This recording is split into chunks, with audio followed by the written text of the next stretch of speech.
അനേകർക്ക് വേണ്ടി പാപമോചനത്തിനായി ചൊരിയുന്ന പുതിയ നിയമത്തിനുള്ള എന്റെ രക്തം എന്റെ പിതാവിന്റെ രാജ്യത്തിൽ നിങ്ങളോടുകൂടെ പുതുതായി കുടിക്കുന്ന ആൾ വരെ ഞാൻ മുന്തിരിവള്ളിയുടെ ഈ അനുഭവത്തിൽ നിന്ന് ഇനി കുടിക്കുകയില്ല എന്ന് ഞാൻ നിങ്ങളോട് പറയുന്നു എന്ന് പറഞ്ഞു.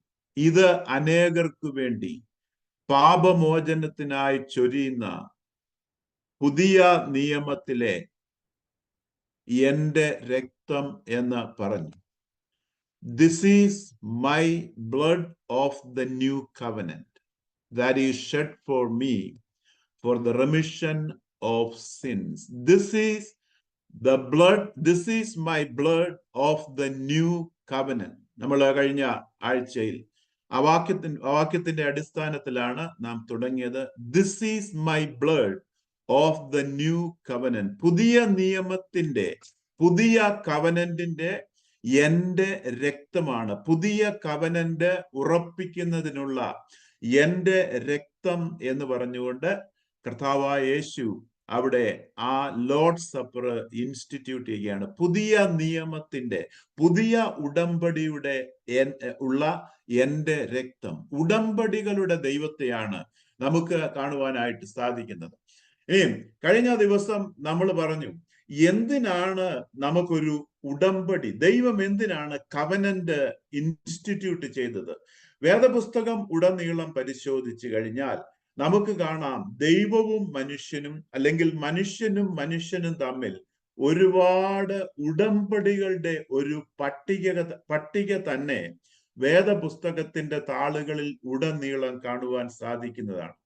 പ്രധാനമായി തന്നെ പഴയ ഉടമ്പടി എന്നും പുതിയ ഉടമ്പടി എന്നും വിളിക്കുന്നു. Old testament and new testament, അത് തന്നെ ഉടമ്പടികളാണ്. അപ്പോൾ നാം കണ്ടുവരുന്നത് ഉടമ്പടികളുടെ ദൈവം മനുഷ്യനുമായിട്ട് ഉടമ്പടി ചെയ്യുവാൻ ആഗ്രഹിക്കുന്ന ഒരു ദൈവത്തെയാണ് നമുക്കിതിനകത്ത് കാണുവാനായിട്ട് സാധിക്കുന്നത്. അപ്പോൾ കഴിഞ്ഞ ദിവസം നാം പറഞ്ഞു, എന്തിനാണ് ദൈവം മനുഷ്യനോട് ഉടമ്പടി ചെയ്യുന്നത്? ഉടമ്പടി ചെയ്തില്ലെങ്കിൽ എന്താണ് പ്രശ്നം? അതായത് മനുഷ്യൻ പാപത്തിൽ അകപ്പെട്ടതോടുകൂടി, മനുഷ്യൻ പാപത്തിൽ വീണതോടുകൂടി ദൈവത്തിന് മനുഷ്യനുമായിട്ട് ഇന്ററാക്ട് ചെയ്യുവാൻ, മനുഷ്യന്റെ ജീവിതത്തിലേക്ക് കടന്നു വരികയും അവരെ അനുഗ്രഹിക്കുകയും ചെയ്യേണ്ടതിന്, അവരെ ഉദ്ധരിക്കേണ്ടതിന് ദൈവം ഓരോ കാലത്തും മനുഷ്യനുമായിട്ട് ഉടമ്പടി ഉണ്ടാക്കി എന്ന് നമുക്ക് കാണുവാനായിട്ട് സാധിക്കും. പിന്നീട് ഉടമ്പടി എന്ന വാക്കിന്റെ അർത്ഥം ഓർക്കുന്നുണ്ടോ? നമ്മൾ കണ്ടു, കട്ട്, മുറിവേൽപ്പിക്കുക. കട്ട് ദ കവനന്റ് എന്നാ പറയുന്നത്. Make an incision on your hand. Make an incision on your hand. മുറിവ് ഏൽപ്പിക്കുക. കട്ട് ദ കവനന്റ് എന്നാണ് അതിൽ എബ്രായ ഭാഷയിൽ അതിന്റെ ആ വാക്കിന്റെ അർത്ഥം. ഉടമ്പടി, കട്ട് ദ കവനന്റ്, ഉടമ്പടി കട്ട് ചെയ്യുക എന്നാണ്. അതായത് ഒരു മുറിവ് ഉണ്ടാക്കുക, രക്തം വാർന്ന് ഒഴുകുക എന്നാണ് ഉടമ്പടി കട്ട് ചെയ്യുക, ഉടമ്പടി കവനന്റ് എന്നുള്ള വാക്കിന്റെ അർത്ഥം. ഇനി നമ്മൾ നോഹയുടെ കവനന്റിലേക്ക് വരികയാണ്. നോഹയുടെ കവനന്റ് ഉൽപ്പത്തി പുസ്തകം വായിക്കണമെന്നില്ല. 8-ാം അധ്യായത്തിന്റെ 20-ാമത്തെ വാക്യം മുതൽ 9-ാം അധ്യായത്തിന്റെ 27-ാമത്തെ വാക്യം മുതൽ നോഹയോടുള്ള ദൈവം ചെയ്ത ഉടമ്പടിയാണ്. അത് അൺകണ്ടീഷണൽ ഉടമ്പടിയാണ്. അതായത് വ്യവസ്ഥാപിതമല്ലാത്ത ഉടമ്പടിയാണ്. അതായത് നോഹയുടെ ഭാഗത്തു നിന്ന് പ്രത്യേകിച്ച് നോഹ ഒന്നും ചെയ്യാനില്ല. എന്നാൽ ദൈവത്തിന്റെ ഭാഗത്തു നിന്ന് നോഹയുടെ ജീവിതത്തിൽ, നോഹയുടെ തലമുറകളുടെ ജീവിതത്തിൽ ദൈവം എന്ത് ചെയ്യുവാൻ പോകുന്നു എന്ന് ദൈവം നോഹയോട് അറിയിച്ച ഉടമ്പടിയാണ് നോഹിക് കവനന്റ്. അത് ഒരു അൺകണ്ടീഷണൽ ഉടമ്പടിയാണ്. നോഹ എന്തെങ്കിലും ചെയ്തിട്ട് അതിന് അനുസരണമായിട്ട്, അതിന് ആനുപാതികമായിട്ട് ദൈവം ചെയ്യുന്ന ഒന്നല്ല. മറിച്ച് നോഹ ഇതിൽ വിശ്വസിക്കുന്നു എങ്കിൽ നോഹയുടെയും കുടുംബത്തിന്റെയും നോഹയുടെയും തലമുറകളുടെയും ജീവിതത്തിൽ ദൈവം ചെയ്യുവാൻ പോകുന്ന ഉടമ്പടിയാണ് നോഹിക് കവനന്റ് എന്ന് നമ്മൾ പറയുന്നത്. ഇനി ആ നോഹയുടെ ഉടമ്പടി 9-ാം അധ്യായം, ഉൽപ്പത്തി പുസ്തകം 9-ാം അധ്യായത്തിന്റെ 1-ാം വാക്യവും 7 മുതൽ 17 വരെയുള്ള വാക്യങ്ങളും നമുക്കൊന്ന് ആർക്കെങ്കിലും ഒന്ന് വായിക്കാം. അൺമ്യൂട്ട് ചെയ്യാൻ ഓർക്കുക.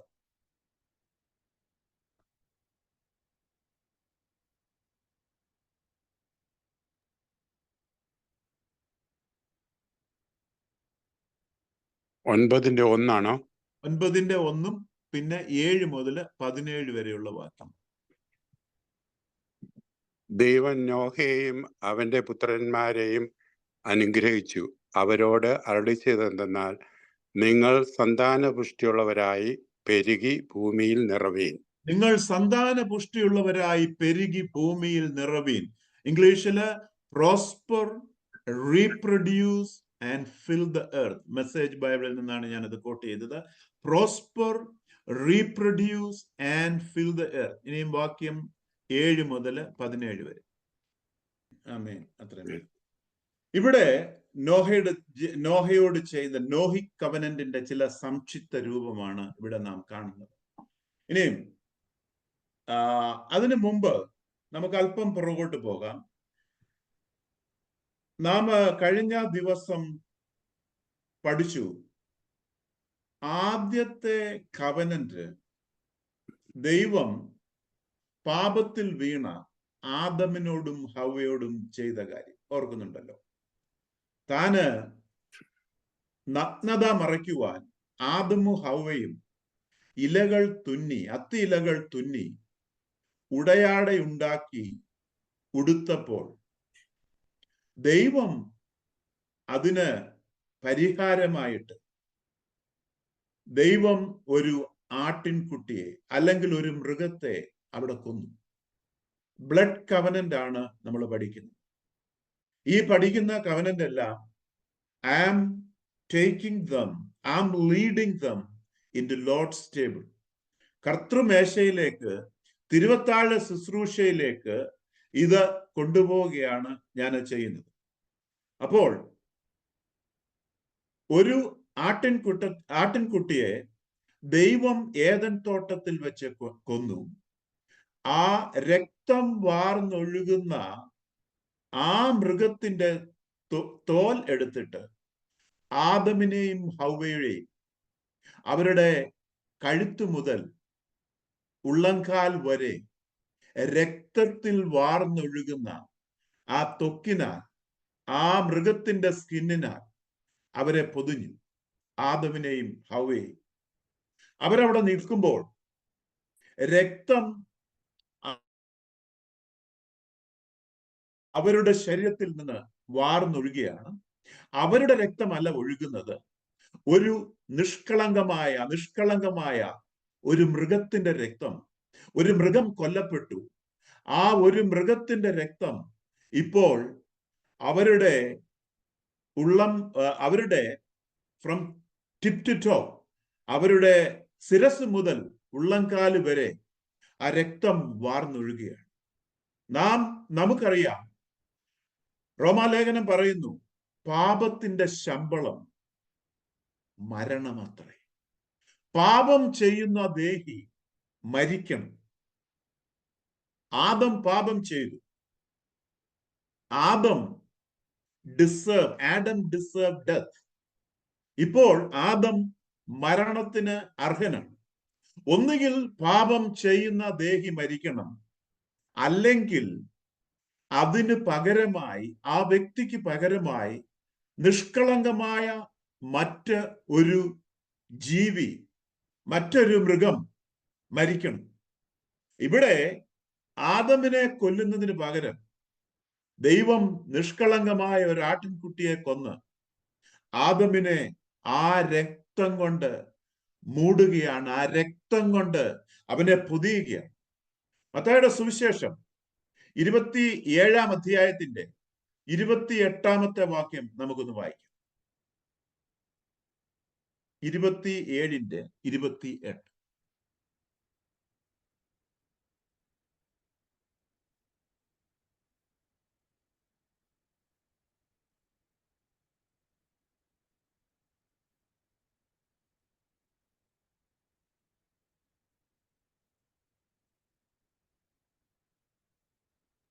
27-ന്റെ 28. 28. Yeah.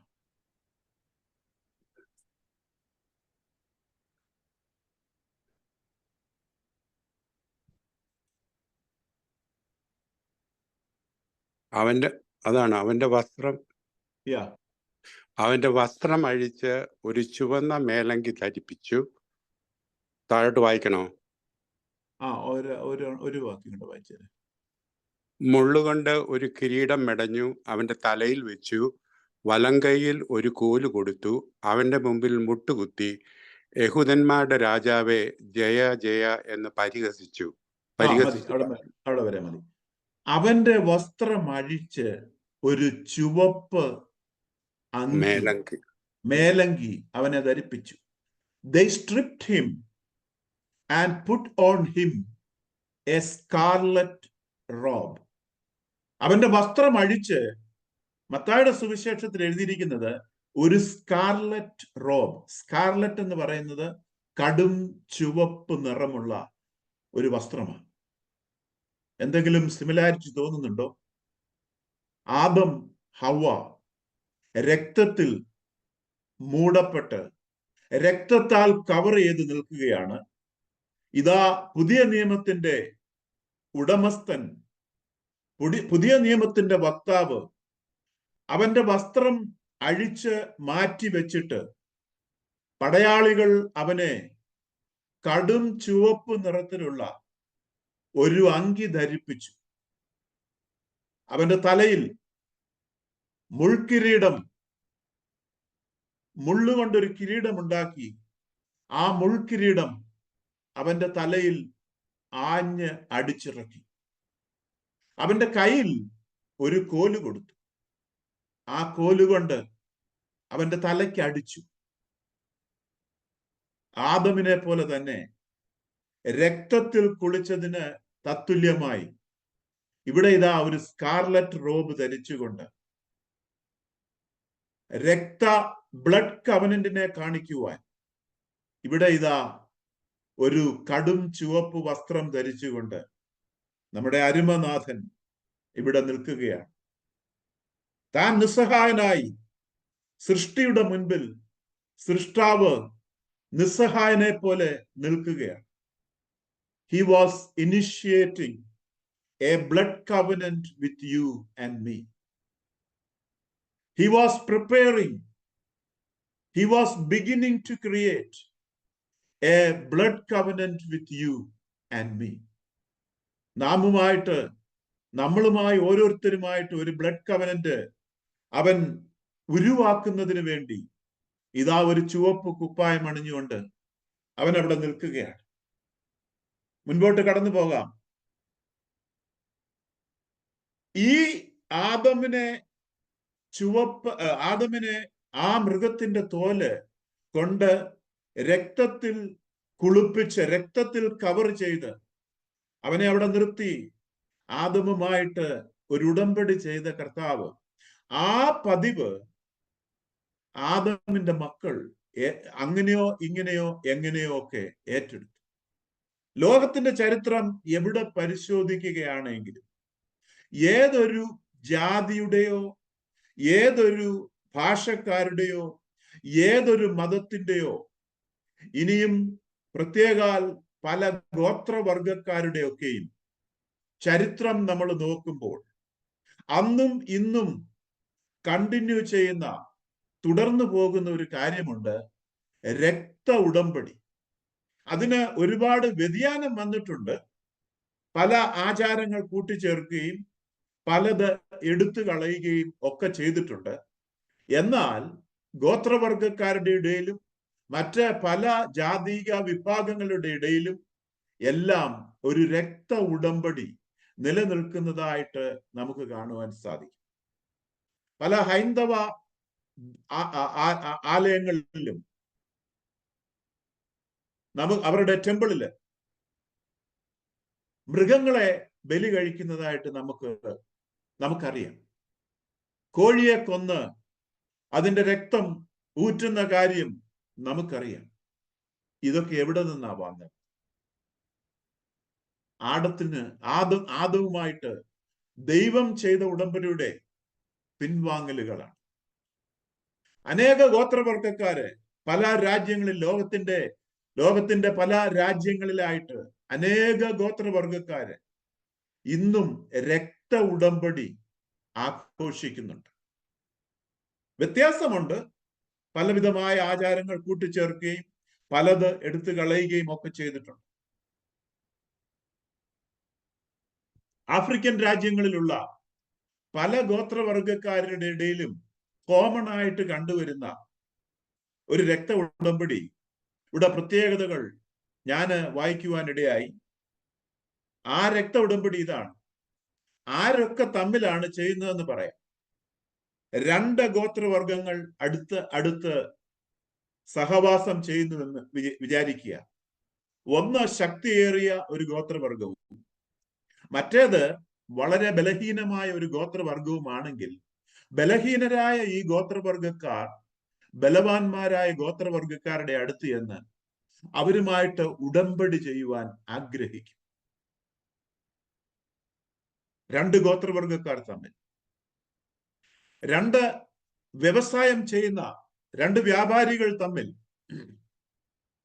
പരസ്പരം അവരവരുടെ ഏരിയയിൽ കൈകടത്താതിരിക്കുവാൻ, അങ്ങോട്ടും ഇങ്ങോട്ടും ദോഷം ചെയ്യാതിരിക്കുവാൻ, അങ്ങോട്ടും ഇങ്ങോട്ടും മ്യൂച്വൽ ബെനിഫിറ്റ് ഉണ്ടാകുവാൻ വ്യവസായികൾ രക്ത ഉടമ്പടി ചെയ്യാറുണ്ട്. അടുത്തതായിട്ട് ഒരു സ്നേഹബന്ധത്തിലേക്ക് കടന്നു വരുന്ന വ്യക്തികൾ രക്ത ഉടമ്പടി ചെയ്യുന്ന ചരിത്രം ലോകത്തിന്റെ അപ്രപാളികളിൽ എഴുതി ചേർത്തിട്ടുണ്ട്. സ്നേഹബന്ധത്തിൽ വരുന്ന 2 വ്യക്തികൾ അവരുടെ സ്നേഹബന്ധം ഊട്ടി ഉറപ്പിക്കുന്ന നിലയില് 2 പേർക്കും പ്രയോജനം ഉള്ള നിലയില് 2 പേർക്കും കെയറും കൺസേണും പ്രൊട്ടക്ഷനും പ്രൊവൈഡ് ചെയ്യുന്ന നിലയില് രക്ത ഉടമ്പടി ഊട്ടി ഉറപ്പിക്കാറുണ്ട്. 2 പേരുടെയും സ്നേഹബന്ധം ഊട്ടി ഉറപ്പിക്കുന്നതിന് രക്ത ഉടമ്പടി ചെയ്യാറുണ്ട്. ഭാര്യാഭർത്തൃ ബന്ധം, പുരുഷനും സ്ത്രീയും തമ്മിലുള്ള ബന്ധം രക്ത ഉടമ്പടിയുടെ മറ്റൊരു ഉദാഹരണമാണ്. രക്ത ഉടമ്പടിയുടെ മറ്റൊരു ഉദാഹരണമാണ് ഭാര്യയും ഭർത്താവും തമ്മിലുള്ള ബന്ധം, സ്ത്രീ പുരുഷ ബന്ധം, ദൈവവും മനുഷ്യനുമായുള്ള ബന്ധം രക്ത ഉടമ്പടിയുടെ മറ്റൊരു ഉദാഹരണമാണ്. അപ്പൊ ഈ ദേശങ്ങളിലൊക്കെ, ഈ വംശക്കാരുടെ ഇടയിലൊക്കെ രക്ത ഉടമ്പടി ചെയ്യുന്നത് എങ്ങനെയാണെന്ന് അറിയാമോ? പല വ്യവസ്ഥകളുണ്ട്. ഉദാഹരണത്തിന്, ഒരു സ്ട്രോങ് ട്രൈബും ബലവാന്മാരായ ഒരു ഗോത്ര വിഭാഗവും ബലഹീനരായ ഒരു ഗോത്ര വിഭാഗവും കൂടി ഒരുമിച്ച് ചേർന്ന് വരികയാണെന്നിരിക്കട്ടെ. അവരെ കടന്നു വരുമ്പോൾ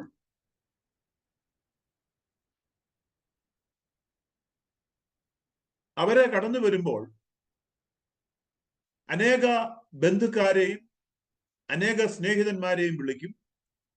അവരുടെ കൂട്ടത്തിൽ നിന്ന് പുരോഹിതന്മാരെ കൊണ്ടുവരും. 2 ഗോത്രക്കാര് ഉടമ്പടി ചെയ്യാൻ പോവുകയാണ്, രക്ത ഉടമ്പടി ചെയ്യാൻ പോവുകയാണ്. അതില് ഉടമ്പടി ചെയ്യുന്ന ഗോത്രവർഗക്കാരുടെ പ്രധാനി മുൻപോട്ട് കടന്നു വന്ന് പുരോഹിതനെയും മറ്റ് ജനങ്ങളെയും സാക്ഷിയാക്കിക്കൊണ്ട് അവരുടെ കരം മുറിക്കും. 2 പേരുടെയും കരം മുറിക്കും. ഈ സമയം പുരോഹിതൻ ഒരു കപ്പിൽ വീഞ്ഞുകൊണ്ട് ഇവരുടെ മധ്യത്തിലേക്ക് വെക്കും. വീഞ്ഞുകൊണ്ട് മധ്യത്തിലേക്ക് വെക്കുമ്പോൾ 2 പേരുടെയും കരങ്ങളിൽ നിന്ന്, ആ മുറിവിൽ നിന്ന് ഇറ്റിറ്റ് വീഴുന്ന രക്തത്തുള്ളികൾ ആ വൈനിനകത്തേക്ക്, ആ വീഞ്ഞിനകത്തേക്ക് 2 പേരുടെയും രക്തം ഒരുമിച്ച് ഒഴിക്കും. അതിനുശേഷം പുരോഹിതൻ ഇത് നന്നായി മിക്സ് ചെയ്യും. 2 പേരുടെയും രക്തം ഇപ്പോൾ വീഞ്ഞിനകത്ത് ഒരുമിച്ച് മിക്സ് ചെയ്യും. ആ ദേശനിവാസികളെ സാക്ഷിയാക്കിക്കൊണ്ട്, ഞാനിതൊന്നും പറയുന്നത് ക്രിസ്തീയ ആചാരമല്ല, ഗോത്രവർഗക്കാരുടെ ആചാരം. ആ പുരോഹിതൻ, ഗോത്രവർഗക്കാരുടെ ആ പുരോഹിതൻ പ്രാർത്ഥനയോടുകൂടി ഈ രണ്ടു പേരുടെയും രക്തം വീഞ്ഞിൽ കലർന്ന ആ ഒരു കപ്പ് ബലവാനായ ആ വ്യക്തിക്ക് കൊടുക്കും. അവര് ആ കപ്പിന്റെ പകുതിയോളം ആ രണ്ടുപേരുടെയും രക്തം കലർന്ന വീഞ്ഞ് കുടിക്കും. പിന്നീട് ആ കപ്പ് മറ്റേ പാർട്ടിക്ക്, മറ്റേ ഗോത്രവർഗക്കാർക്ക് കൊടുക്കും. അവര് ആ രക്തം ബാക്കി പകുതി അവര് കുടിക്കും. അതിനുശേഷം ഇവരുടെ കരങ്ങളിൽ ഉണ്ടാക്കിയ രണ്ട് മുറിവുകൾ തമ്മിൽ ചേർത്ത് വെച്ച് ആ മുറിവുകൾ തമ്മിൽ ഉരസും. കാരണം ഈ രക്തം രണ്ടും മിക്സ് ചെയ്യാൻ വേണ്ടി, ആ രണ്ടും കൂടെ ബ്ലെൻഡ് ടുഗെദർ, രണ്ടും കൂടെ ബ്ലെൻഡ് ചെയ്യാൻ വേണ്ടി, രക്തം രണ്ടും ഒരുമിക്കുവാൻ വേണ്ടി. പിന്നീട് ഇവര് വെടിമരുന്നെടുത്ത്, ഗൺ പൗഡർ എടുത്ത് ഈ മുറിവില് പെരട്ടും. അവരുടെ കൈകളിൽ ഉണ്ടാക്കിയ ആ മുറിവില് വെടിമരുന്ന് അല്ലെങ്കിൽ ഗൺ പൗഡർ പെരട്ടും. കാരണം അത് പെരട്ടി കഴിയുമ്പോൾ ഈ മുറിവ് കരിഞ്ഞാലും ഇവരുടെ ആ മുറിവില് ഒരു കറുത്ത പാടുണ്ടായിരിക്കും, ഒരു സ്കാർ മാർക്ക് ആ മുറിവിൽ വീഴും. അപ്പോൾ ഈ സ്കാർ മാർക്ക് ആരെങ്കിലും ഉയർത്തി കാണിച്ചാൽ അതിനർത്ഥം I M A blood brother with this tribe. ഞാന് രക്ത സഹോദരനാണ്, വേറൊരു ഗോത്രവുമായി, ഇന്ന ഗോത്രവുമായിട്ട് ഞാനൊരു രക്ത സഹോദരനാണ്, ബ്ലഡ് ബ്രദർ ആണ് എന്ന് വിളിച്ചു പറയുന്ന ഒരടയാളം. ഞാനിത് പറയുമ്പോൾ നാം ഇതെല്ലാം വേദപുസ്തകത്തിലേക്കാണ് കൊണ്ടുപോകേണ്ടത്. അവിടെ നിന്ന് വന്നതായത് രക്ത ഉടമ്പടി. ഈ ആചാരമൊന്നും അവിടെ നിന്ന് വന്നതല്ല, രക്ത ഉടമ്പടി. ഇനിയും അടുത്തതായിട്ട് ഇവര് രണ്ടുപേരും കൂടി അനേക സമ്മാനങ്ങൾ പരസ്പരം കൈമാറും. വിലയേറിയതും വില കുറഞ്ഞതുമായ അനേക സമ്മാനദാനങ്ങൾ രണ്ട് ഗോത്രവർഗക്കാരും പരസ്പരം കൈമാറും. ഞാൻ വായിച്ച ചരിത്രത്തില് ബലവാനായ ഗോത്രവർഗക്കാരന്റെ തലവൻ ഏകദേശം 7 അടി നീളമുള്ള ഒരു വടി ബലം കുറഞ്ഞ ഗോത്രവർഗക്കാരന്റെ കയ്യിലേക്ക് കൊടുക്കും. ആ വടിയേല് മെറ്റൽ കൊണ്ട് ചുറ്റിയിട്ടുണ്ട്. ഇതെന്തിനാണ്? ഒരു ഗിഫ്റ്റാണത്. എന്തിനാണെന്ന് ചോദിച്ചാൽ, ഈ വടിയും കൊണ്ട് ഏതൊരു ഗോത്രവർഗക്കാരന്റെ അടുത്ത് ചെന്നാലും അവർക്കൊരു കാര്യം അറിയാം, ഈ ആളിനെ തൊടാൻ ഒക്കത്തില്ല, ഈ ആളിനെ തൊട്ടു പോകാൻ ഒക്കത്തില്ല. ഈ ആളിനെ തൊട്ടാൽ ഒരു ബലമേറിയ ഗോത്രവർഗം മുഴുവൻ ഇളകി ഇങ്ങ് വരും, വെച്ചേക്കത്തില്ല, തവിട് പൊടിയാക്കിയിട്ടുണ്ട് ഈ വടി കയ്യിൽ കണ്ടാൽ. അപ്പോൾ ഈ പരസ്പരം സമ്മാനദാനങ്ങൾ കൈമാറുന്നതിന്റെ അർത്ഥം, ഇനിയും ഞങ്ങൾക്കുള്ളതെല്ലാം നിങ്ങൾക്കുള്ളതാണ്, നിങ്ങൾക്കുള്ളതെല്ലാം ഞങ്ങൾക്കുള്ളതാണ്. ഞാൻ ഈ പറയുമ്പോ ഗോത്രവർഗക്കാരിലേക്കല്ല നാം പോകേണ്ടത്, ന്യൂ കവനന്റിലേക്ക് പോകണം. Think in terms of the new covenant. ഇതൊക്കെ തന്നെയാണ് കർത്താവ് നമ്മളോട് ചെയ്ത രക്ത ഉടമ്പടിയിൽ സംഭവിച്ചിരിക്കുന്നത്. This is my blood of the new covenant that is shed for many for the remission of their sins എന്ന് കർത്താവ് നമ്മളോട് പറഞ്ഞു. അപ്പോൾ എനിക്കുള്ളതെല്ലാം അവനുള്ളതാണ്, അവനുള്ളതെല്ലാം എനിക്കുള്ളതാണ്. എൻ്റെ ഒരു ആവശ്യത്തിന്റെ മുഖത്ത് അവനുള്ളതെല്ലാം എന്നെ ബാക്കപ്പ് ചെയ്യുവാൻ എന്നോടൊപ്പമുണ്ട്. എനിക്കുള്ളതെല്ലാം അവന് വേണ്ടി സമർപ്പിക്കുവാൻ, അവനപ്പുറം മറ്റാരുമില്ലാത്തവനെ പോലെ ആയിത്തീരുന്ന ഒരവസ്ഥയിലേക്ക് ഞാൻ വരുന്നതാണ്. ഞാൻ ആ ബ്ലഡ് കവനന്റിൽ ഞാൻ ഏർപ്പെടുന്നത്. ഇനിയും അടുത്ത സെറമണി ഇവർ രണ്ടു കൂട്ടരും കൂടെ വലിയ വൃക്ഷങ്ങൾ വെച്ച് പിടിപ്പിക്കും. വളരെ ഉയരത്തിൽ വളരുന്ന ഏതെങ്കിലും വൃക്ഷം വെച്ച് പിടിപ്പിക്കും. ആ വൃക്ഷത്തിന് മെമ്മോറിയൽ ട്രീ എന്നാണ് പറയുന്നത്.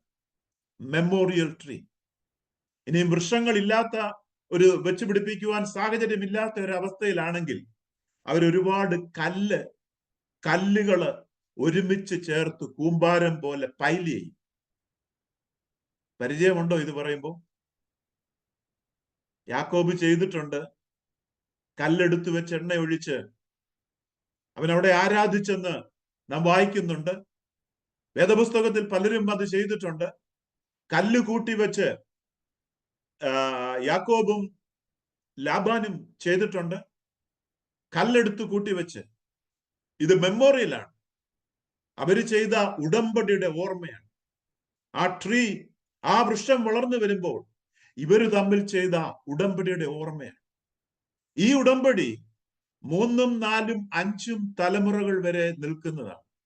ഗോത്രവർഗക്കാരിലേക്ക് പോയാൽ ഈ ഉടമ്പടി ആരെങ്കിലും ലംഘിച്ചാൽ അവരുടെ മരണം ഉറപ്പാണ്. By either party. ആർക്കും തലമുറകളോളം ലംഘിക്കുവാൻ സാധിക്കാത്ത ഉടമ്പടി. ഞാൻ ഈ ഉടമ്പടി നിങ്ങളോട് ചെയ്യുന്നു. നീയും നിന്റെ തലമുറയും 1000 തലമുറ വരെ ഞാൻ നിന്നെ അനുഗ്രഹിക്കും എന്ന് പറഞ്ഞ കർത്താവിനെ നമ്മളൊന്ന് ഓർക്കുക.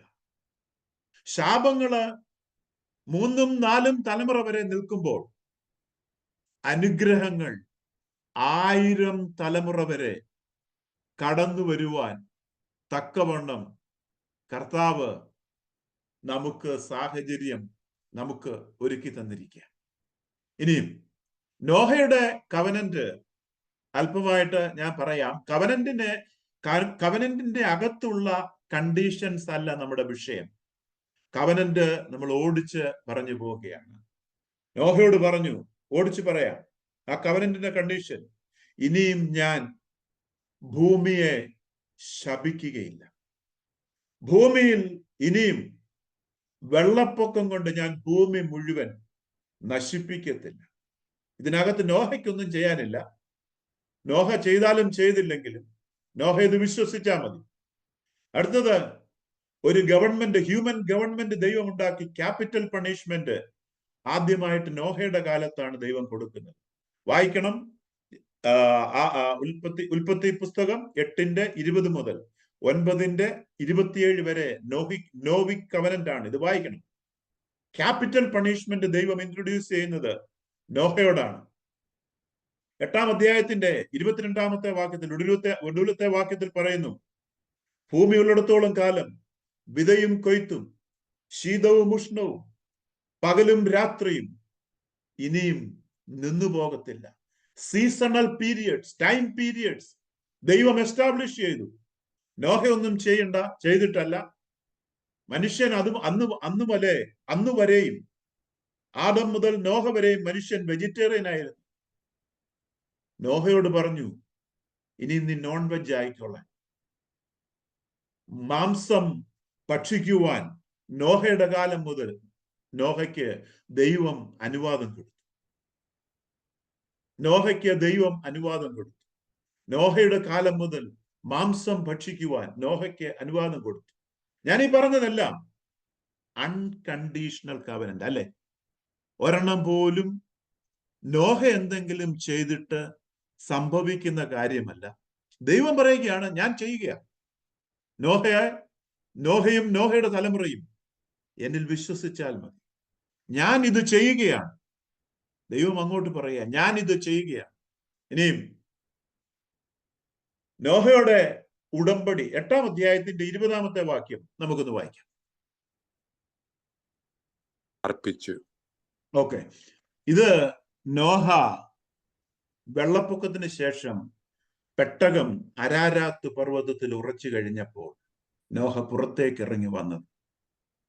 ഇറങ്ങി വന്ന് നോഹ ചെയ്തത് ആദ്യം കവനന്റ്, ദൈവവുമായിട്ടുള്ള കവനന്റില് രക്തം ചൊരിഞ്ഞു. ശുദ്ധിയുള്ള മൃഗത്തിൽ നിന്ന് എടുത്ത് അവയെ അറുത്ത് ദൈവത്തിന് ബേൺഡ് ഓഫറിങ്, ദൈവത്തിന് യാഗം അവൻ അർപ്പിച്ചു. ദൈവത്തിന് യാഗം അർപ്പിച്ചു. എവിടെ നിന്നാണ് രണ്ടാമത്തെ പോപ്പുലേഷൻ ആരംഭിക്കുന്നത്? നോഹയോട് പറഞ്ഞു, prosper, reproduce, fill the earth. എവിടെ നിന്ന് ആരംഭിക്കുന്നത്? ഏദൻ തോട്ടത്തിൽ നിന്ന് ദൈവം ആദമിനോട് പറഞ്ഞത് ഇത് തന്നെയാണ്. ഞാൻ പറഞ്ഞു, അടുത്ത പോയിന്റിലേക്ക് വരികയാണ്. ഏദൻ തോട്ടത്തിൽ വെച്ച് കഴിഞ്ഞ ദിവസം നാം ഒരു ചോദ്യം നിങ്ങൾ എല്ലാവരും ചിന്തിക്കണമെന്ന് പറഞ്ഞു. തമ്പിച്ചാൻ അതിന് മറുപടി നന്നായി എഴുതിയിരുന്നു. ഏദൻ തോട്ടത്തിൽ വെച്ച് ആദമിനോട് പറഞ്ഞു 5 കൂട്ടം കാര്യമാണ് പറഞ്ഞത്. മെസ്സേജ് ബൈബിളിൽ നിന്നാണ് ഞാൻ പറയുന്നത്.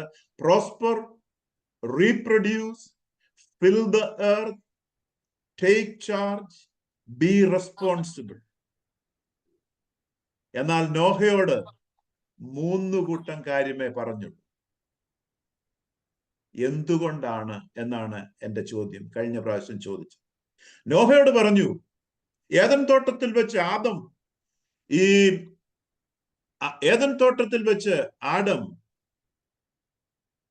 താന് റീപ്രൊഡ്യൂസ് ചെയ്ത് ഏദൻ തോട്ടത്തിന് വെളിയിലേക്ക് ഭൂമി പാഴും ശൂന്യവുമായിരിക്കുന്ന ഭൂമി മുഴുവൻ ഡ്രസ് ചെയ്ത് മെയിൻറ്റെയിൻ ചെയ്ത് ഏദൻ തോട്ടത്തിന്റെ അനുഭവത്തിലേക്ക് കൊണ്ടുവരുവാൻ ദൈവം നോഹയെ ഏൽപ്പിച്ചപ്പോൾ, ദൈവം ആഡമിനെ ഏൽപ്പിച്ചപ്പോൾ നോഹയോട് പറയുകയാണ്,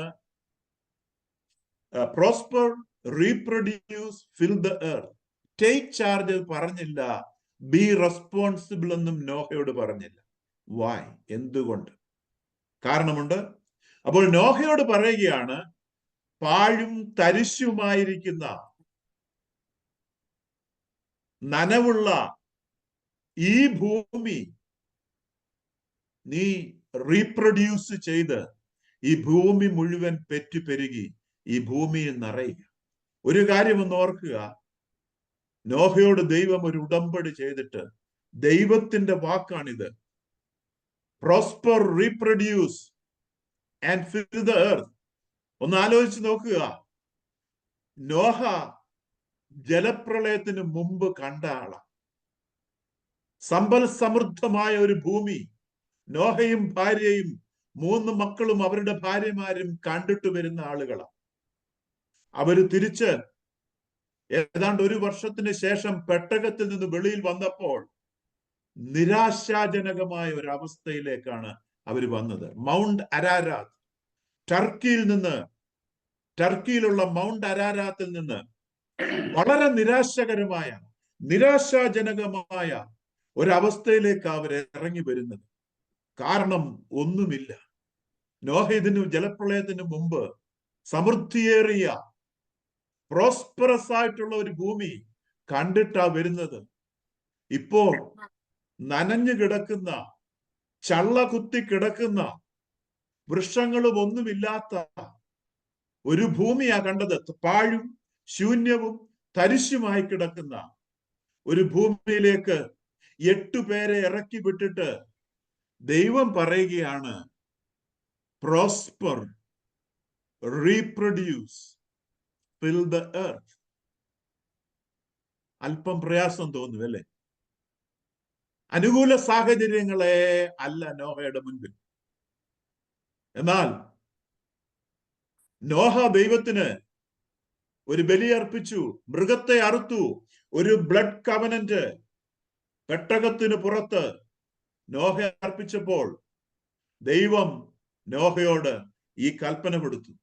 ഒരു human government with capital punishment. നോഹയോട് പറഞ്ഞു ക്യാപിറ്റൽ പണിഷ്മെന്റ്. ഒരു ഹ്യൂമൻ ഗവൺമെന്റ് ഫോം ചെയ്യാൻ 8 പേരോട് പറഞ്ഞു, ഇന്നു മുതൽ വെജിറ്റേറിയൻ അല്ല, നിങ്ങൾ നോൺ വെജ് ആയിക്കൊള്ളൂ, മാംസം ഭക്ഷിക്കുക. നോഹയോട് പറഞ്ഞു, ഇനിയും ഞാൻ ഭൂമിയെ ശപിക്കത്തില്ല, ഇനിയും ഞാൻ ഒരു ജലപ്രളയം കൊണ്ട് ഭൂമിയെ നശിപ്പിച്ച് കളയത്തില്ല. നോഹയുടെ കയ്യിലേക്ക് ഭൂമിയെ കൊടുക്കുകയാണ്.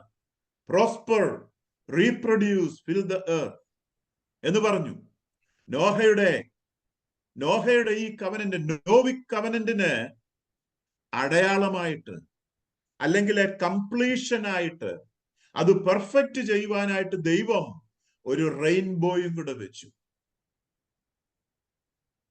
ഒരു മഴവില്ല് ദൈവം ആകാശത്ത് വെച്ച് നോഹയുടെ കവനന്റ്, നോവിക് കവനന്റ് പെർഫെക്റ്റ് ചെയ്യുവാനായിട്ട് ദൈവം ഒരു മഴവില്ല്, ഒരു റെയിൻബോ ആകാശത്ത് വെച്ചു. റെയിൻബോ കാണുമ്പോൾ ദൈവത്തിന്റെ ഉടമ്പടി, നോഹയോട് ചെയ്ത ഉടമ്പടി നമുക്കിന്നും ഓർക്കാം. ഭൂമിയെ മുഴുവൻ ജലപ്രളയം കൊണ്ടും ഇനിയും അവൻ നശിപ്പിക്കത്തില്ല, ഭൂമിയെ അവൻ ശപിക്കത്തില്ല എന്ന് അരുളി ചെയ്ത ദൈവത്തെ നമുക്ക് സ്മരിക്കാം. ആ വില്ല് കാണുമ്പോൾ മഴവില്ല് വെച്ചു. ഇനി ഞാൻ വരുന്നു, നമ്മൾ കഴിഞ്ഞ ദിവസത്തെ ചോദ്യത്തിലേക്ക് വരട്ടെ. എന്തുകൊണ്ടാണ്? ആർക്കെങ്കിലും ആൻസർ കിട്ടിയോ? എല്ലാവരും മ്യൂട്ടിലാണെന്ന് എനിക്കറിയാം. ആദമിനോട് പറഞ്ഞു, prosper, reproduce, fill the earth, take charge, be responsible. നോഹയോട് പറഞ്ഞു prosper, reproduce, fill the earth. Take charge എന്നും ബി റെസ്പോൺസിബിൾ എന്നും നോഹയോട് പറഞ്ഞില്ല. ഞാൻ ഈ പറയാൻ പോകുന്ന വസ്തുത വളരെ ശ്രദ്ധിച്ച് കേൾക്കണം. നമുക്ക് വേദപുസ്തകത്തിലെ അനേക സംശയങ്ങൾക്ക് നിവാരണം ഉണ്ടാക്കുന്നതാണ് ഈ മറുപടി. ആദമിനെ സൃഷ്ടിച്ച ദൈവം ആദമിന്റെ കയ്യിലേക്ക് ഭൂമിയുടെ മുഴുവൻ അധികാരപത്രവും കൈമാറി. തമ്പിച്ചാൻ അതിന്റെ ആൻസർ എഴുതിയിട്ടുണ്ടായിരുന്നു. ആദമിനെ സൃഷ്ടിച്ച ദൈവം ഭൂമിയുടെ അധികാരപത്രം മുഴുവൻ ആദമിന്റെ കയ്യിലോട്ട് കൊടുത്തു. നിങ്ങൾ പ്രോസ്പർ ആകണം, നിങ്ങൾ റീപ്രൊഡ്യൂസ് ചെയ്ത് ഈ ഭൂമി മുഴുവൻ ഏദൻ തോട്ടത്തിന്റെ അവസ്ഥയിലേക്ക് ആക്കണം. അതാണ് ആദമിന്റെ ജോലി. ഏദൻ തോട്ടത്തിലെ ആ സ്വർഗീയ അനുഭവം, പാഴും ശൂന്യവും തരിശുമായി കിടക്കുന്ന ഭൂമി മുഴുവൻ വ്യാപരിപ്പിക്കണം. അതാണ് ആദമിന്റെ ജോലി. നിങ്ങൾ ടേക്ക് ചാർജ് ചെയ്യണം, നിങ്ങളാണ് ഇതിന്റെ ഉത്തരവാദി, നിങ്ങൾ റെസ്പോൺസിബിൾ ആയിരിക്കണം, നിങ്ങളാണ് ഇതിന്റെ റെസ്പോൺസിബിലിറ്റി. അവർക്ക് ദൂതന്മാരെ സേവകന്മാരായിട്ട് കൊടുത്തു. എബ്രായ ലേഖനം 1:7 ഒടുവിലത്തെ വാക്യത്തിൽ എഴുതിയിട്ടുണ്ട്, രക്ഷ പ്രാപിക്കുവാനിരിക്കുന്നവർക്ക് വേണ്ടി അയച്ചിരിക്കുന്ന സേവകാത്മാക്കൾ അല്ലയോ ദൂതന്മാർ. ആദമിനും ഹവ്വയും പ്രോസ്പർ ചെയ്യുവാനും റീപ്രൊഡ്യൂസ് ചെയ്യുവാനും ആ ഭൂമി മുഴുവൻ നിറയുവാനും ഒക്കെ ദൂതന്മാരെ കൂടെ ദൈവം കൊടുത്തു. എന്നാൽ ആദം അവിടെ പരാജയപ്പെട്ടു. ആദം തന്റെ കയ്യിലിരുന്ന അധികാരപത്രം ചതിയിൽ അകപ്പെട്ട് ആദം ആർക്ക് കൈമാറി? പിശാചിന്റെ കയ്യിൽ കൈമാറി. ആദമിന്റെ കയ്യിൽ നിന്ന് ഭൂമിയുടെ ഡീഡ് നഷ്ടപ്പെട്ടു. എന്റെ ഭവനത്തിന്റെ ഡീഡ് ഞാൻ മറ്റൊരാൾക്ക് ചതിക്കപ്പെട്ടു, ഞാൻ എഴുതി കൊടുത്തു. ആദമിന്റെ കയ്യിൽ നിന്ന് ഭൂമിയുടെ ഡീഡ്, വിൽപത്രം ചതിക്കപ്പെട്ട് പിശാചിന് എഴുതി കൊടുത്തു. ഇന്നിപ്പോ പിശാച് ഭൂമിയുടെ അധികാരിയായി മാറി. ഭൂമിയുടെ അധികാരി ഇപ്പോൾ പിശാചായി മാറി. ദൈവത്തിന് അവിടെ ഹീസ് വാച്ചിങ് ഫ്രം ഔട്ട്സൈഡ്. കാരണം ഈ ദൈവം ഈ അധികാരം മുഴുവൻ ആദമിനെ ഏൽപ്പിച്ചു. ആദം അത് സ്വമനസ്സാലെ പിശാചിന് കൈമാറി, അല്ലെങ്കിൽ ചതിക്കപ്പെട്ടു. ഇപ്പം പലപ്പോഴും പലരും ചോദിക്കും, ദൈവത്തിന് പിശാചിനെ അങ്ങ് നശിപ്പിക്കാൻ മേലെ, ദൈവത്തിന് മനുഷ്യനെ അങ്ങ് നശിപ്പിക്കാൻ മേലെ എന്ന് ചോദിക്കുമ്പോൾ എന്റെ ഉത്തരം, ദൈവത്തിന്റെ കയ്യിലല്ല അധികാരം. ദൈവത്തിന് കഴിവില്ലെന്നല്ല, God could but he wouldn't because of his justice. അവൻ ന്യായമുള്ള ദൈവമായതുകൊണ്ട് ന്യായത്തിനപ്പുറമായിട്ട് അവന് ചെയ്യാൻ ഒക്കത്തില്ല. ആദമിനെ ഏൽപ്പിച്ച അധികാരം ആദം സ്വമനസാലെ പിശാചിന് കൈമാറി. ഇപ്പോൾ ദൈവത്തിന് എന്ന് പിശാചിന്റെ കയ്യിൽ നിന്ന് പിടിച്ചു വാങ്ങിക്കാൻ ഒക്കത്തില്ല. ദൈവം പിശാചിന്റെ കയ്യിൽ നിന്ന് അധികാരം പിടിച്ചു വാങ്ങാൻ ചെല്ലുമ്പോ പിശാച് പറയും, കർത്താവേ നീ ശക്തനാ, സർവശക്തനാ, നീ ഒന്ന് ഊതിയാൽ ഞാൻ ഇല്ലാതാകും, ഈ അധികാരം നിന്റെ കയ്യിലിരിക്കും. പക്ഷെങ്കിൽ ഒരു കുഴപ്പമുണ്ട്, ഈ അധികാരം ഞാൻ തട്ടിപ്പറിച്ചതല്ല, ഞാൻ അവരെ ഭയപ്പെടുത്തി വാങ്ങിച്ചതല്ല, ഞാനൊരു വലിയ സിംഹത്തിന്റെ രൂപത്തിൽ, ഒരു വലിയ ഭീകര ജീവിയുടെ രൂപത്തിൽ ചെന്ന് അവരെ ഭയപ്പെടുത്തി, അവരെ പേടിപ്പിച്ച് വാങ്ങിച്ചതല്ല ഇത്. ഞാനൊരു ചെറിയ പാമ്പിന്റെ രൂപത്തിൽ ചെന്ന് അവരോട് സംസാരിച്ചു. അവര് സ്വമനസാലെ ഇത് എഴുതി ഇങ്ങി തന്നു, സൈൻ ചെയ്ത് ഇങ്ങി തന്നു. അപ്പോ നീ എന്നെ കൊല്ലുകയാണെങ്കിൽ ആരെ ആദ്യം കൊല്ലേണ്ടത്? ആദമിനെ ഹവ്വയെ നീ കൊല്ലണം. ശരിയല്ലേ? ന്യായമല്ലേ? എന്ന് പറഞ്ഞാൽ നമ്മൾ ഹോസ്റ്റേജ് ആയിട്ട്, പിശാച് ആദമിനെ ഹൗവയെയും ഹോസ്റ്റേജ് ആയിട്ട് പിടിച്ചു. ദൈവത്തിന് ആദമിനെയും ഹൗവയെയും നശിപ്പിക്കാൻ അവന്റെ സ്നേഹം അനുവദിച്ചില്ല. ദൈവം മറ്റൊരു മാർഗമാകണ്ട. ഇപ്പോൾ ചോദിക്കട്ടെ, ആദമിന്റെ കയ്യിൽ നിന്ന് ഭൂമിയുടെ അധികാരപത്രം പോയി. അത് പിശാചിന്റെ കയ്യിലാണ്. കാലങ്ങൾ മുൻപോട്ട് വന്നു. പിശാച് അറക്കുവാനും മുടിക്കുവാനും മോഷ്ടിപ്പാനുമാണ് നടക്കുന്നത്. ഞാനിതൂടെ പറഞ്ഞു നിർത്തുകയാണ്. പിശാച് അറക്കുവാനും മുടിക്കുവാനും മോഷ്ടിക്കുവാനുമാണ് നടക്കുന്നത്. ആദമിന് ശേഷമുള്ള തലമുറകളെ അവൻ അറക്കുകയും മുടിക്കുകയും മോഷ്ടിക്കുകയും ചെയ്തു. ആദമിന് ശേഷമുള്ള ഭൂമിയെ അവൻ അറക്കുകയും മുടിക്കുകയും മോഷ്ടിക്കുകയും ചെയ്തു. ദൈവം ആഗ്രഹിച്ചത് അതല്ല. ആദം ഏദൻ തോട്ടത്തിലെ സ്വർഗീയ അനുഭവം, പാഴും ശൂന്യവും തരിശുമായിരുന്ന ഭൂമി മുഴുവൻ വ്യാപരിപ്പിക്കുവാൻ വേണ്ടിയാ ദൈവം മനുഷ്യനെ സൃഷ്ടിച്ചാക്കിയത്. എന്നാൽ പിശാച് ഇത് തകർക്കുവാൻ ആരംഭിച്ചു. ജീവിതങ്ങൾ തകർക്കുവാൻ ആരംഭിച്ചു. ആദ്യമേ തന്നെ ഒരു കൊലപാതകം നടന്നു. ഏബലിന്റെ കൊലപാതകം നടന്നു. പിന്നീട് പല കൊലപാതകങ്ങൾ നടന്നത് കാണാം. ലാമെക്ക് എന്നൊരു വ്യക്തി പറയുകയാണ്, എന്റെ 2 ഭാര്യമാരുമായുള്ളവരെ വരുവീൻ, വന്ന് കേൾക്കുവീൻ. എന്നെ ഒരാൾ മുറിവേൽപ്പിച്ചു, ഞാൻ അയാളെ കൊന്നു എന്ന് ലാമെക്ക് വീരവാദം വിളമ്പുകയാണ് തന്റെ 2 ഭാര്യമാരോട്. വളരെ നിസ്സാരമായിട്ട്. കള്ളൻ വരുന്നത് അറക്കുവാനും മുടിപ്പാനും മോഷ്ടിപ്പാനുമാണ്. നോഹയുടെ കാലം വന്നപ്പോൾ അധികാരം ആരുടെ കയ്യിലാണ് ഇപ്പോഴും ഇരിക്കുന്നത്? പിശാചിന്റെ കയ്യിലാണ്. അധികാരം ഇന്നും ഇരിക്കുന്നത് പിശാചിന്റെ കയ്യിലാണ്. ദൈവത്തിന്റെ കയ്യിൽ നിന്ന് പോയി. ദൈവം അത് ആദമിനും ഹവ്വയ്ക്കും കൊടുത്തു. ആദമിന്റെ കയ്യിൽ നിന്നത് ചതിയിൽ പിശാച് വാങ്ങി. നോഹയുടെ കാലം വന്നപ്പോഴും ഭൂമിയുടെ അധികാരം പിശാചിന്റെ കയ്യിലാണ്. ഭൂമിയുടെ അധികാരം പിശാചിന്റെ കയ്യിലായതുകൊണ്ട് ദൈവത്തിന് നോഹയോട് പറയാൻ ഒക്കത്തില്ല, take charge and be responsible എന്ന് പറയാൻ ഒക്കത്തില്ല. കാരണം അവന്റെ കയ്യിലില്ല അധികാരം. നോഹയുടെ കയ്യിൽ അധികാരമില്ല. അധികാരപത്രം, വിൽപത്രം, ഡീഡ് നോഹയുടെ കയ്യിലില്ല. ആദം പിശാചിന്റെ കയ്യിൽ കൊടുത്തു. പിശാച് അത് കക്ഷത്തിൽ വെച്ചിരിക്കുകയാണ്. ആദം സൈൻ ചെയ്ത് കൊടുത്തതാ. അതുകൊണ്ട് ദൈവത്തിന് നോഹയോട് പറയാൻ ഒക്കത്തില്ല, ടേക്ക് ചാർജ്, ബി റെസ്പോൺസിബിൾ. പക്ഷെ ദൈവത്തിന് പറയാൻ കഴിയുന്ന 3 കാര്യമേ ഉള്ളൂ: prosper, reproduce, fill the earth. അതുകൊണ്ടാണ് ദൈവം ഈ 3 കാര്യം നോഹയോട് പറഞ്ഞേൽപ്പിച്ചത്. ഇനിയും ഒരുപക്ഷെ നമ്മൾ എത്ര പേര് ചിന്തിച്ചിട്ടുണ്ടെന്ന് എനിക്കറിയില്ല. ഒരു കാര്യം കൂടെ ഞാൻ ചോദിക്കട്ടെ.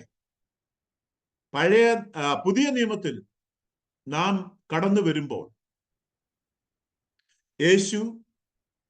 കർത്താവായ യേശു, അപ്പസ്തോലന്മാര് ഒക്കെ എത്ര പിശാചിനെ പുറത്താക്കിയിട്ടുണ്ടെന്നറിയാമോ?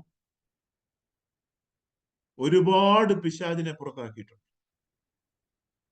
യേശു ജീവിച്ചിരുന്നപ്പോൾ താൻ ഭൂതഗ്രസ്തരിൽ നിന്ന് ഭൂതങ്ങളെ പുറത്താക്കി, മരിച്ചവരെ ഉയർത്തെഴുന്നേൽപ്പിച്ചു. ആകയാൽ നിങ്ങൾ യേശുവിന്റെ ഉയർത്തെഴുന്നേൽപ്പിന് ശേഷം അപ്പസ്തോലന്മാര് ഭൂമിയിൽ അനവധിയായി പെറ്റുവരുകയും ദൈവം പിന്നെയും നോഹയോടും പുത്രന്മാരോടും അരുളി ചെയ്തത്, ഞാനിതാ ഞാൻ നിങ്ങളോടും നിങ്ങളുടെ സന്തതിയോടും ഭൂമിയിൽ നിങ്ങളോടുകൂടെയുള്ള പക്ഷികളും കന്നുകാലികളും കാട്ടുമൃഗങ്ങളായ സകല ജീവജന്തുക്കളോടും പെട്ടകത്തിൽ നിന്ന് പുറപ്പെട്ട സകലവുമായ ഭൂമിയിലെ സകല മൃഗങ്ങളോടും ഒരു നിയമം ചെയ്യുന്നു. ഇനി സകല ജഡവും ജലപ്രളയത്താൽ നശിക്കയില്ല. ഭൂമിയെ നശിപ്പിക്കാൻ ഇനി ജലപ്രളയം ഉണ്ടാകുകയുമില്ല എന്ന് ഞാൻ നിങ്ങളോട് ഒരു നിയമം ചെയ്യുന്നു. പിന്നെയും ദൈവം അരുളി ചെയ്തത്, ഞാനും നിങ്ങളോടുകൂടിയുള്ള സകല ജന്തുക്കളും തമ്മിൽ തലമുറയോളം സദാകാലത്തേക്കും ചെയ്യുന്ന നിയമത്തിന്റെ അടയാളമാണിത്. ഞാൻ എന്റെ വില്ല് എന്നാൽ മേഘത്തിൽ പുതിയ വെക്കുന്നു. നിയമത്തിലേക്ക് അത് യേശുവിന്റെ ജീവിതം ഞാനും ആരംഭിക്കുമ്പോൾ ഭൂമിയും തമ്മിലുള്ള യേശുവിന്റെ നിയമത്തിന് ഉയർത്തെഴുന്നേൽപ്പിന് ശേഷവും അടയാളമായിരിക്കും. ഞാൻ ലെഫ്റ്റ് ഭൂമിയുടെ ആൻഡ് മീതെ റൈറ്റ് മേഘം വരുത്തുമ്പോൾ ഭൂതത്തെ പുറത്താക്കി മേഘത്തിൽ വില്ല് കാണും. ഈ അപ്പോൾ അധികാരം ഞാനും നിങ്ങളും നമുക്കും തന്നിരിക്കുക. സർവ്വജഡവുമായ അതിന് സകല കാരണം ജീവജന്തുക്കളും യേശു തമ്മിലുള്ള ക്രിസ്തുവിന്റെ എന്റെ നിയമം ഞാൻ ഓർക്കും. ക്രൂശീകരണത്തോടുകൂടി ഇനി സകല ജഡത്തെയും നശിപ്പിപ്പാൻ യേശുവിന്റെ വെള്ളം ഒരു പ്രളയമായി ഉയർത്തെഴുന്നേൽപ്പിനോടുകൂടി തീരുകയില്ല. വില്ല് ഭൂമിയുടെ മേഘത്തിലുണ്ടാകും. അധികാരം ദൈവവും ഭൂമിയിലെ യേശു വീണ്ടും സർവ്വജനവുമായ സകല തിരികെ ജീവികളും തമ്മിൽ വാങ്ങിയിട്ട് എന്നേക്കുമുള്ള നിയമം വിശ്വാസികളായ ഓർക്കേണ്ടതിന് ദൈവ മക്കളെ ഞാൻ അതിനെ നോക്കും. ഏൽപ്പിച്ചു. ഞാൻ ഭൂമിയിലുള്ള ഹല്ലേലൂയ. സർവ്വജഡത്തോടും ചെയ്തിരിക്കുന്ന നിയമത്തിന് ഹല്ലേലൂയ. ഇത് അടയാളമെന്ന് ദൈവം അപ്പോൾ നോഹയോട് പിശാചിന് അരുളി ഭൂമിയുടെ ചെയ്തു. മേലുള്ള അധികാരം എന്ന് മുതൽ എന്ന് വരെ ആയിരുന്നു? ആദമിന്റെ വീഴ്ചയുടെ അന്ന് മുതൽ യേശു ക്രിസ്തുവിന്റെ ക്രൂശുമരണം വരെ. ആ ക്രൂശുമരണത്തോടുകൂടി യോഹന്നാന്റെ സുവിശേഷം 12-ാം അധ്യായത്തിന്റെ 32-33 ആ ഭാഗം ഒന്ന് വായിക്കാം. ഞാനിവിടെ വേഗം നിർത്തുകയാണ്. യേശുവിന്റെ ക്രൂശ് മരണത്തോടുകൂടി ബലമായിട്ട് പിശാച് കയ്യാങ്കളിച്ചിരുന്ന ഭൂമിയുടെ അധികാരപത്രം കർത്താവ് വാങ്ങിച്ചു, ബലമായി തിരികെ വാങ്ങിച്ചു. അത് കർത്താവ് വാങ്ങിച്ചിട്ട് മനുഷ്യനെ ഏൽപ്പിച്ചു. എന്നിട്ട് പറഞ്ഞു, സ്വർഗത്തിലും ഭൂമിയിലും സകല അധികാരവും എനിക്ക് നൽകപ്പെട്ടിരിക്കുന്നു. ആകയാൽ അതുകൊണ്ട് ആദമിനോട് പറഞ്ഞ കൽപ്പന വീണ്ടും ചെയ്തോളാൻ. ആകയാൽ അതുകൊണ്ട് നിങ്ങൾ പുറപ്പെട്ട് ഭൂമി എല്ലായിടത്തും എന്റെ സാക്ഷികളായിക്കൊള്ളുക. അധികാരം ലഭിച്ച ഞാൻ ലോകാവസാനത്തോളം നിങ്ങളോടുകൂടെ ഉണ്ട്. In other words, he has delegated that authority and power upon all the believers. ഓരോ വിശ്വാസിക്കും ആ ഭൂമിയുടെ അധികാരപത്രം യേശു നൽകി തന്നിരിക്കുക. നമുക്ക് വായിക്കാമോ? യോഹന്നാൻ 12:31-32. ഇപ്പോൾ ഈ ലോകത്തിന്റെ ന്യായവിധിയാകുന്നു.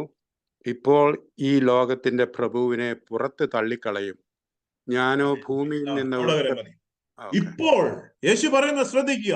ഇപ്പോൾ ഈ ലോകത്തിന്റെ ന്യായവിധിയാകുന്നു. ആദം നഷ്ടപ്പെടുത്തിയ അധികാരം തിരിച്ചു വാങ്ങാൻ പോക. ഇപ്പോൾ ഈ ലോകത്തിന്റെ ന്യായവിധിയാ. ലോകത്തെ ന്യായം വിധിക്കാൻ പോക. മനുഷ്യരെ ന്യായം വിധിക്കാൻ അല്ല പോകുന്നത്, ലോകത്തെ ന്യായം വിധിക്കാൻ പോക. ചതിയിൽ അകപ്പെടുത്തി ആദമിന്റെ കയ്യിൽ നിന്ന് അധികാരപത്രം വാങ്ങിച്ച പിശാചിനെ ന്യായം വിധിക്കാൻ പോകുക. അടുത്ത സെന്റൻസ്, ഇപ്പോൾ ഈ ലോകത്തിന്റെ ന്യായവിധിയാകുന്നു. ഇപ്പോൾ ഈ ലോകത്തിന്റെ പ്രഭുവിനെ പുറത്ത് തള്ളിക്കളയും. പുറത്ത് അന്ധകാരത്തിലേക്ക് തള്ളിക്കളയുവാൻ പോവുകയാണ്. അധികാരപത്രം തിരിച്ചു വാങ്ങിച്ചിട്ട് ഈ പ്രഭുവിനെ, ഇപ്പോൾ ഈ ലോകത്തിന്റെ പ്രഭുവിനെ, ഇതുവരെ ലോകത്തിന്റെ പ്രഭുവായിരുന്നവനെ ഇപ്പോൾ ഇതാ അന്ധകാരത്തിലേക്ക് പുറത്തേക്ക് തള്ളിക്കളയുവാൻ പോവുകയാണ്. അധികാരപത്രം പിടിച്ചു വാങ്ങിയിട്ട് തള്ളിക്കളഞ്ഞു. യേശുവിന്റെ വരവോടുകൂടി, ക്രൂശീകരണത്തോടുകൂടി അധികാരപത്രം പിടിച്ചു വാങ്ങി. ആ അധികാരപത്രം നമ്മളെ എല്ലാവരെയും ഏൽപ്പിച്ചിരിക്കുക. എന്നാൽ ഈ അധികാരപത്രം വാങ്ങിക്കേണ്ടതിന് ഒരു വില കൊടുക്കേണ്ടി വന്നു. അതൊരു ബ്ലഡ് കവനന്റ് ആയിരുന്നു. ആ കവനന്റിന്റെ പേരാണ് new covenant, new blood covenant. Mathai 26:28 നാം വായിച്ചു. അവിടെ നിന്നാണ് നാം തുടങ്ങിയത്. This is my blood of the new covenant. Blood എന്നത് പറഞ്ഞാൽ ലൈഫാണ്.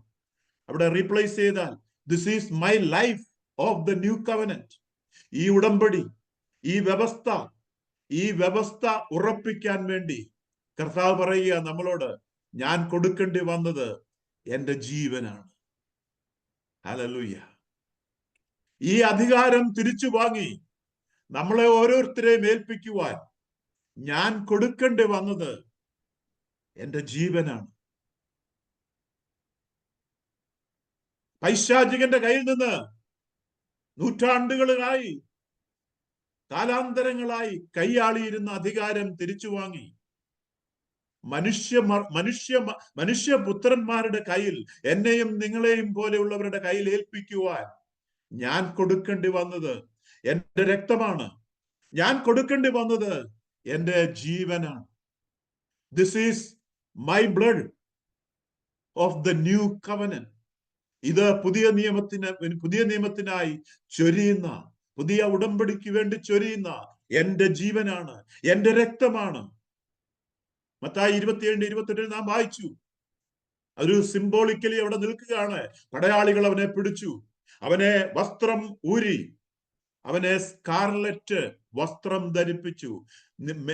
ചുവപ്പ്, കടും ചുവപ്പ് നിറത്തിലുള്ള നിലയങ്കി അവനെ ധരിപ്പിച്ചു. രക്തത്തിൽ അവൻ കുളിച്ചു നിൽക്കുന്നത് അവിടെ കാണുകയാണ്. കടും ചുവപ്പ് നിറത്തിലുള്ള രക്തത്തിൽ അവൻ കുളിച്ചു നിൽക്കുകയാണ്. പടയാളികൾ അവന്റെ വസ്ത്രം മാറ്റി അവനെ കടും ചുവപ്പ് നിറത്തിലുള്ള സ്കാർലറ്റ് നിറത്തിലുള്ള മേലങ്കി അവനെ അണിയിച്ചു.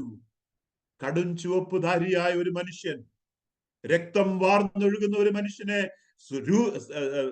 കാണിച്ചുകൊണ്ട്, റെപ്രസെന്റ് ചെയ്തുകൊണ്ട് യേശു അവിടെ നിൽക്കുക. This is the blood, this is my blood of the new covenant. പുതിയ നിയമത്തിന് വേണ്ടി, പുതിയ ഉടമ്പടി ഉറപ്പിക്കുന്നതിന് വേണ്ടി ചൊരിയുന്ന എന്റെ രക്തമായത്. ഈ അധികാരം ഇന്ന് നമ്മളെ ഓരോരുത്തരെയും കർത്താവ് ഏൽപ്പിച്ചിരിക്കുക. ഈ അധികാരം നമ്മളെ ഓരോരുത്തരെയും കർത്താവ് ഏൽപ്പിച്ചിരിക്കുക. ഭൂതങ്ങളെ പുറത്താക്കുന്നതിന് ഈ അധികാരം കർത്താവ് നമ്മളെ ഏൽപ്പിച്ചിരിക്കുക. ഭൂതത്തെ പുറത്താക്കുവാൻ നമുക്ക് സാധിക്കും. രോഗത്തോട് കൽപ്പിക്കുവാൻ നമുക്ക് സാധിക്കും. നമ്മുടെ നേരെ വരുന്ന, നമുക്ക് എതിരായി വരുന്ന, പ്രതികൂലമായി വരുന്ന ശക്തികളോട് കൽപ്പിക്കുവാൻ നമുക്ക് സാധിക്കും. We are to speak. We are to speak. We are to spit out words. നമ്മൾ സംസാരിക്കണം. വിശ്വാസത്തിന്റെ വാക്കുകൾ നമ്മൾ സംസാരിക്കുവാൻ ദൈവം ആഗ്രഹിക്കുക. അധികാരം ലഭിച്ചവരാ. നമുക്കത് ഫീൽ ചെയ്താലും ഫീൽ ചെയ്തില്ലേലും എന്നെ കേൾക്കുന്ന വിശ്വാസികളായ, രക്ഷിക്കപ്പെട്ട എല്ലാവരും ഈ അധികാരം പ്രാപിച്ചവരാ. നിങ്ങൾ രക്ഷിക്കപ്പെട്ടവരാണോ? നിങ്ങൾക്ക് തോന്നിയാലും തോന്നിയില്ലെങ്കിലും, നിങ്ങൾ തിരിച്ചറിഞ്ഞാലും അറിഞ്ഞില്ലെങ്കിലും, നിങ്ങൾ അത് ഉപയോഗിച്ചാലും ഉപയോഗിച്ചില്ലെങ്കിലും, നിങ്ങൾ എല്ലാവരുടെ കയ്യിലും ഈ അധികാരം കർത്താവ് തന്നിട്ടുണ്ട്. ഭൂതങ്ങളെ പുറത്താക്കുവാൻ, രോഗത്തോട് കൽപ്പിക്കുവാൻ, നമുക്കെതിരെ വരുന്ന ശക്തികളോട് കൽപ്പിക്കുവാൻ, നമ്മുടെ മുൻപിൽ വരുന്ന പ്രതികൂല സാഹചര്യങ്ങളോട് കൽപ്പിക്കുവാൻ. അച്ചാമ്മയാന്റെ കഴിഞ്ഞ ദിവസം ഒരു ശക്തമായ ഒരു സാക്ഷ്യം പറഞ്ഞു. ഞാനത് പറയുന്നില്ല, അച്ചാമ്മയുടെ അനുവാദമില്ലാതെ ഞാനത് പറയുന്നില്ല. ഒരു ശക്തമായ സാക്ഷ്യം പ്രാർത്ഥനയിൽ കൂടി പറയുന്നത് കേൾക്കുവാനിടയായി. ഭൂതത്തെ പുറത്താക്കുവാൻ, രോഗത്തോട് കൽപ്പിക്കുവാൻ അധികാരം നമുക്ക് ഓരോരുത്തർക്കും ഉണ്ട്. നമ്മളത് യൂസ് ചെയ്യണം. ഞാൻ ഇവിടെ നിർത്തുകയാണ്.